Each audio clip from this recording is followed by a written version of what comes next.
Class 6 Bihar board NCERT science की पुस्तक है चैप्टर 6 हमारे आसपास की सामग्री। तो आइए हम इसके सारे क्वेश्चंस को कंप्लीट हल करते हैं।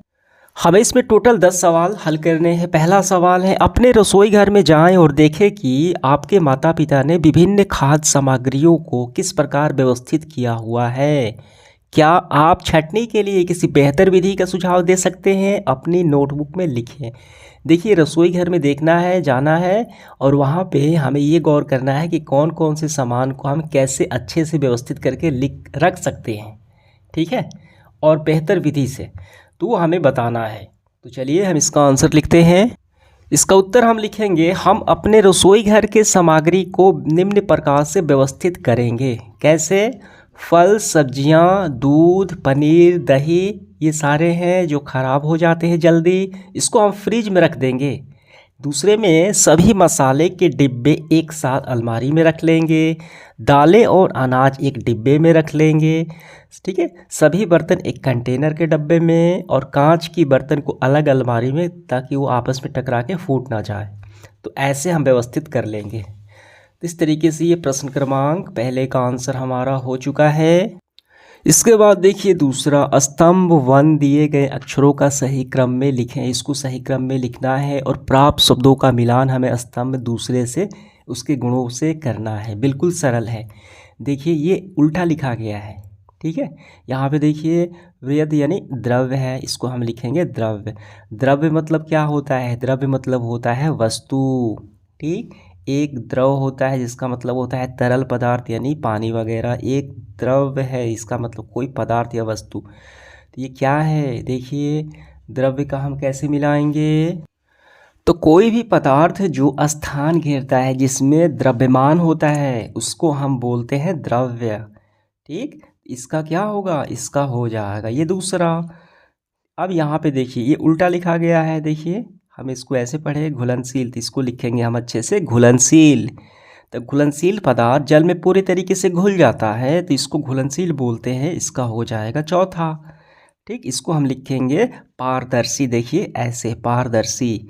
पारदर्शी का मतलब होता है कोई भी वस्तु जिसके आर पार हम स्पष्ट रूप से देख सकते हैं, जैसे कि कांच हो गया, ये पारदर्शी का हो गया ये पहला, ठीक। इसको हम लिखेंगे धुत्तीमय यानी चमकदार सतह। ऐसी सतह जो काफ़ी चमकदार होती है, जैसे कि आईने की सतह हो गई, वो चमकदार होती है। तो ऐसे आपका हो गया। ये पूरी तरीके से मिलान हमारा हो गया। समझ में आ गया? देखिए अगला सवाल हमारा तीसरा है, दुकानों और घरों में सामग्री रखने के लिए जिन पात्रों का उपयोग किया जाता है प्रायः पारदर्शी होते हैं, यानी उसमें जो पदार्थ रखे जाते हैं हम उसको बाहर से ही देख पाते हैं, ठीक है, आसानी से हम देख सकते हैं। इसका कारण हमें बताना है, क्यों वो पारदर्शी होते हैं, क्यों वो कांच के होते हैं। चलिए इसका उत्तर हम लिखते हैं। देखिए इसका उत्तर लिखेंगे, दुकानों और घरों में सामग्री रखने वाले पात्र अक्सर पारदर्शी होते हैं, क्योंकि इसमें सामग्री को बिना खोले आसानी से पहचाना जा सकता है, जिसकी मात्रा का पता चलता है तथा व्यवस्थित करना और ढूंढना भी आसान होता है, जिससे कि समय बचता है और प्रबंधन में भी आसानी होती है। इसी कारण उसको पारदर्शी कांच में रखा जाता है, सफ़ेद। चौथा है, बताएं कि नीचे दिए गए कथन सही हैं या गलत हैं, और गलत कथन को हमें सही करके लिखना है। बिल्कुल सरल प्रश्न है ये। देखिए पहला स्टेटमेंट क्या है, लकड़ी पारभासी है जबकि कांच अपारदर्शी है। कांच तो पारदर्शी होता है, यहाँ पे कहा गया है कि अपारदर्शी है, ठीक है। तो यहाँ पे लकड़ी भी क्या है, लकड़ी अपारदर्शी होता है। तो इसका मतलब ये स्टेटमेंट जो है असत्य है, ठीक है, असत्य है यानी गलत है। तो हमें इसको तो सुधार करना है, तो सुधार कर लेते हैं। देखिए इसको हम लिखेंगे, गलत है क पार्ट, ये लकड़ी अपारदर्शी तथा कांच पारदर्शी होता है, ये हमारा हो गया। दूसरे में क्या है, एल्युमिनियम की पन्नी में चमक होती है जबकि रबड़ में नहीं, ये क्या है, ये हमारा बिल्कुल सही स्टेटमेंट है। चीनी जल में घुल जाती है जबकि लकड़ी की बुरादा नहीं, ये भी सही है, चीनी तो आसानी से घुल जाती है। सेब एक द्रव्य है, कोई, ठीक है, क्योंकि यह कोई स्थान नहीं घेरता और इसमें द्रव्यमान, देखिए सेब क्या है, एक द्रव्य है, यह स्थान घेरता है, इसमें द्रव्यमान होता है। द्रव्य मतलब मैंने बताया आपको, द्रव्य यहाँ पे लिखा जाए ऐसे, इसका मतलब होता है पदार्थ, उसको द्रव्य बोलते हैं। एक होता है द्रव, द्रव मतलब लिक्विड, तरल पदार्थ जैसे कि पानी, तेल, उसको हम बोलते हैं द्रव। लेकिन यहाँ पे द्रव्य है, इसका मतलब पदार्थ होता है, सभी वस्तुएं आ जाएंगी। तो सेव क्या है, एक पदार्थ है यानी द्रव्य है। ये स्थान घेरता है, इसमें द्रव्यमान भी होता है, लेकिन यहाँ पे कहा गया कि नहीं घेरता, इसका मतलब ये स्टेटमेंट असत्य है, गलत है। इसको हम सही बनाएंगे। तो आइए हम इसका लिखते हैं गलत। सेव एक द्रव्य है क्योंकि यह स्थान घेरता है और द्रव्यमान रखता है। इस तरीके से हमने ये चौथा सवाल हल कर लिया। अब देखिए आप 5 नंबर सवाल पे गौर कीजिए। हम विभिन्न सामग्रियों जैसे लकड़ी, लोहा, प्लास्टिक, बांस, सीमेंट और पत्थर से बनी कुर्सियां देखते हैं। इस पदार्थ से कुर्सियां बनी हुई है, ध्यान देना है, ठीक है। सभी कुर्सियां इसी पदार्थ से बनी हुई हैं, अलग अलग। कुर्सी बनाने के लिए सामग्री के कुछ वांछनीय गुण निम्नलिखित हैं। कौन सी सामग्रियां इन गुणों को पूरा करती है? देखिए, कठोरता, लंबे समय तक उपयोग किए जाने बैठने पर भी ये मुड़ती या हिलती नहीं। अगर लोहे की कुर्सी बने तभी वो कठोर होगी, लकड़ी की बने तभी कठोर होगी, सीमेंट की बने तब भी होगी, पत्थर और बांस की भी बने तभी वो कठोर होंगी, ठीक है। और लंबे समय पर बैठने और हिलती नहीं है, ये हम यहाँ पे लिख लेंगे, कठोरता के गुण इसमें होते हैं। हल्का भार, एक स्थान से दूसरे स्थान ले जाने में, उठाने में आसान। देखिए, लोहे, सीमेंट, पत्थर की कुर्सी और बांस की कुर्सी बना दे तो वो हल्की तो होगी नहीं, वो भारी हो जाएंगी। ये गुण जो पूरा करता है प्लास्टिक ही सिर्फ, तो यहाँ पे हम भर लेंगे प्लास्टिक, ठीक है, इसी में से भरना है। सर्दियों में बैठने पर अधिक ठंड महसूस नहीं होती, तो प्लास्टिक और लकड़ी और बांस की कुर्सियाँ सर्दी में बैठने पर अधिक ठंड महसूस नहीं होती क्योंकि ऊष्मा की कुछ चालक होती है, जबकि सीमेंट और लोहे की होंगी। ये हम यहाँ पे भर लेंगे। घ पाठ में, इसे नियमित रूप से साफ किया जा सकता है और लंबे समय तक उपयोग के बाद भी नई दिखती है, तो प्लास्टिक ऐसा होता है, ठीक है। तो इस तरीके से हमने ये पूरा कर लिया। देखिए अगले सवाल पे गौर कीजिए।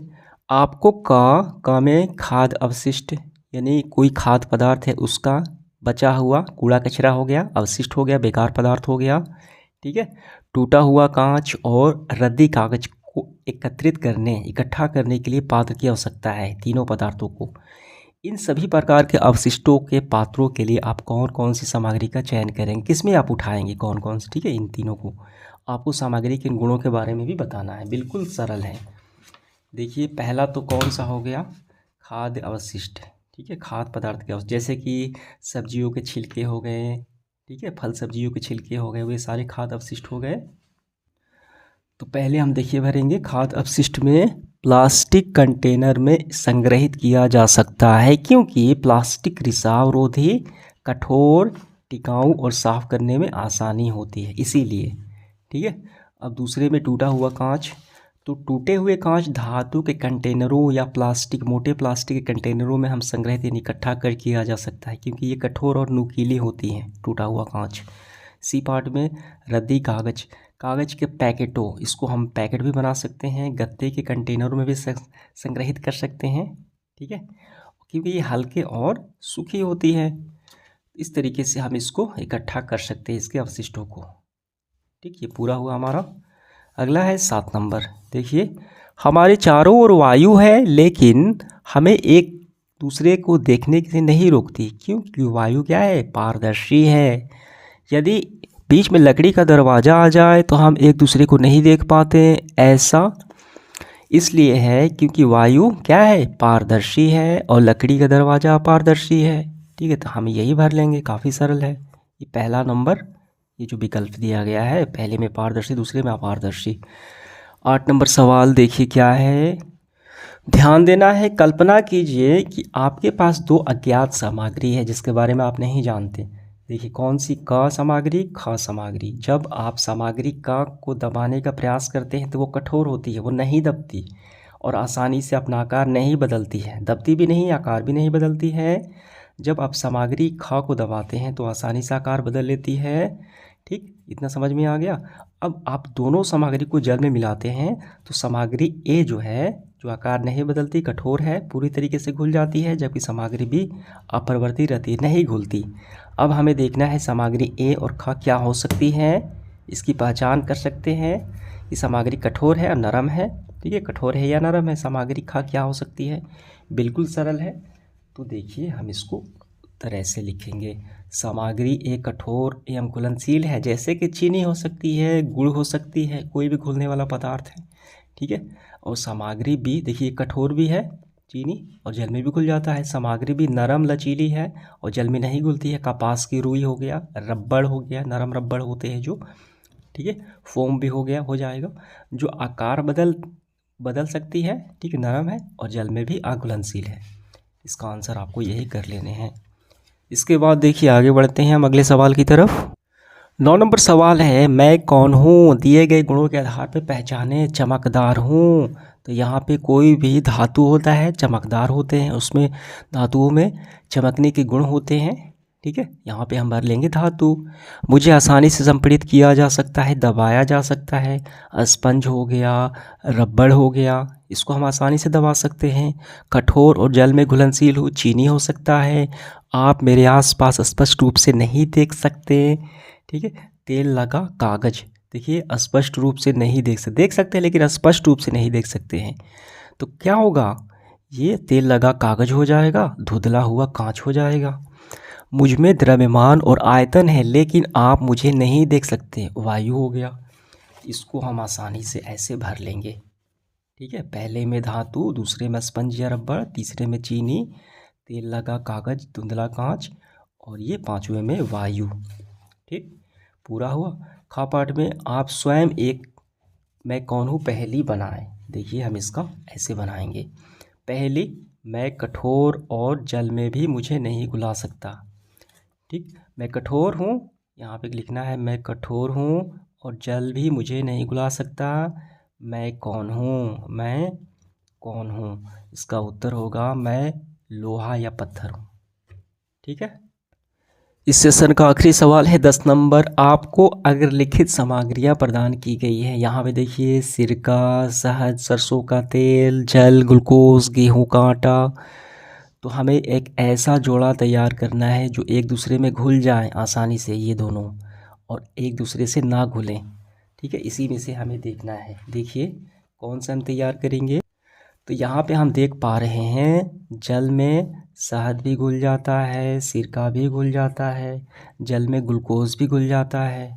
ठीक है, ये घुलनशील में आ गए। तो इसका उत्तर हम ऐसे करेंगे, घुलनशील जोड़े, जल में शहद, दो हो गए जल और शहद, जल में सिरका, जल में ग्लूकोज। घुलनशील नहीं घुल पाएंगे, जल में सरसों का तेल नहीं घुलता, शहद में गेहूं का आटा नहीं घुलता। कंप्लीट हुआ, तो सेशन समाप्त हुआ। धन्यवाद।